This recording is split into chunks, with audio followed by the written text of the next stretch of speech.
Hi, it's Dalene. From awkward to approachable, what I learned about networking from my first business.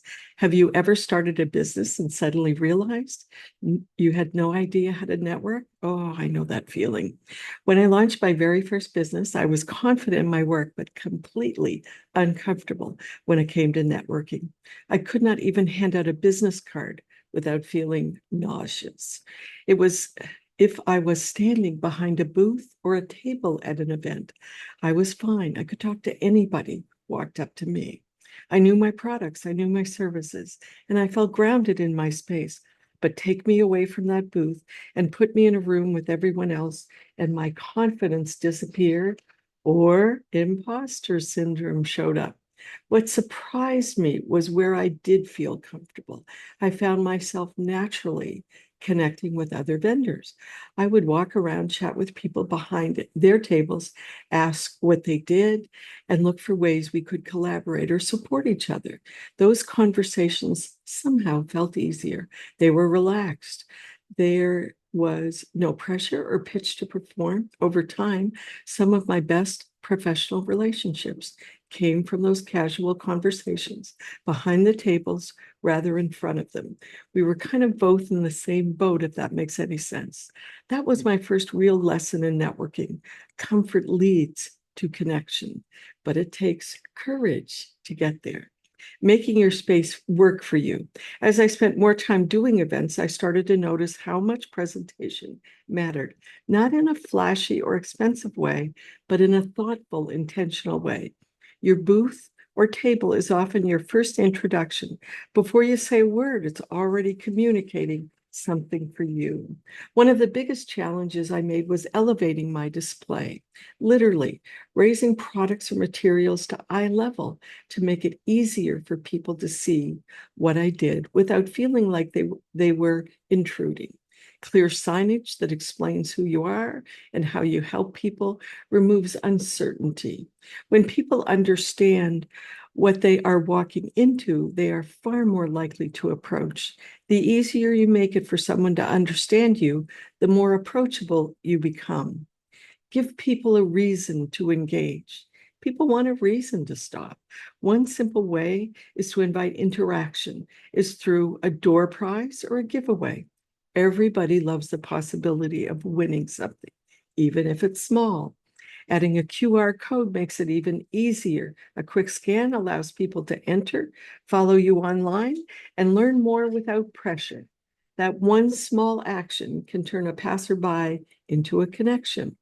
What matters most is not the prize itself, but the moment of engagement. It gives you a natural opening for conversations without feeling forced. Add something unexpected. One of my favorite ideas I've seen over the years is custom fortune cookies.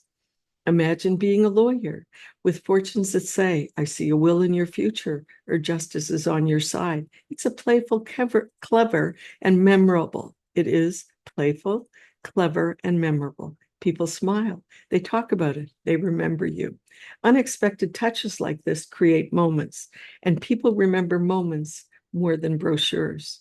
You do not need to be clever for the sake of it. You simply need to reflect your personality and your brand in a way that feels authentic to you. Small treats can create big impressions. Candy bowls have been around forever, and while they still work, they're no longer quite so unique unless it's a candy with your logo on it. Instead, think about what fits your brand. A local snack or a branded item or something interactive can feel more intentional. When something feels thoughtful, people feel valued. And when people feel valued, they remember you. Create interaction, not just information. Another powerful way to draw people in is through interaction. A prize wheel, a discount jar, or simply pick a card game gives people a reason to stop and participate. Even small prizes feel more exciting when they are presented with care. More importantly, they give you a natural reason to start a conversation. So let's say you've got some swag on your table.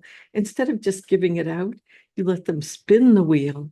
And then suddenly it's not just, hey, you can have whatever you want. Hey, you won this, right? Maybe, make a combination of items and also discounts. More importantly, Odds are when they come in to spin the wheel, we're going to have a conversation. You're no longer trying to interrupt someone's day. You're inviting them into an experience. Think beyond your own space. Some of the most creative networking happens when businesses work together. Pop-up collaborations are a wonderful example of this. A flower shop hosting a cake pop-up for Mother's Day, a massage therapist setting up inside a gym, a local retailer inviting another small business to share their space for a day.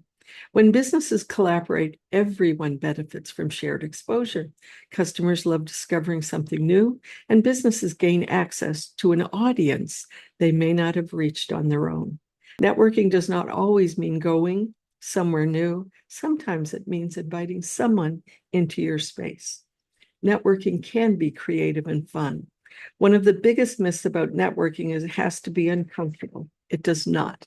Networking can be creative, it can be playful, it can be thoughtful, it can even be delicious. The key is focusing on connection rather than performance.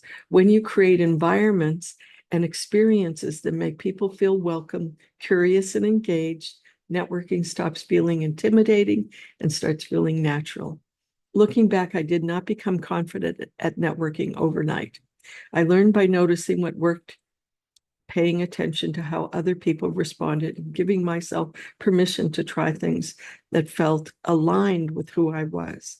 And that is what I want others to know. You do not have to network like everybody else. You just have to network in a way that feels like you. When you do that, connections follow more naturally. How can I support you? If networking has ever felt awkward, overwhelming, or unclear, you're not alone. I work with people who want networking to feel natural, purposeful, and genuinely supportive of their business. I help you feel more comfortable starting conversations, building real relationships instead of collecting contacts, and create a networking approach that fits who you are. If you would like ongoing encouragement, practical tips, and updates on upcoming events, you're welcome to join my monthly newsletter. The connection is here. And if you enjoy learning through honest conversations and real stories, you may enjoy Networking Naturally podcast. It's called Network Equals Net Worth, and it's not about money. It's about the richness in our relationships. Networking does not have to feel hard. With the right support and little intention, it can be something you actually enjoy. Have a great day.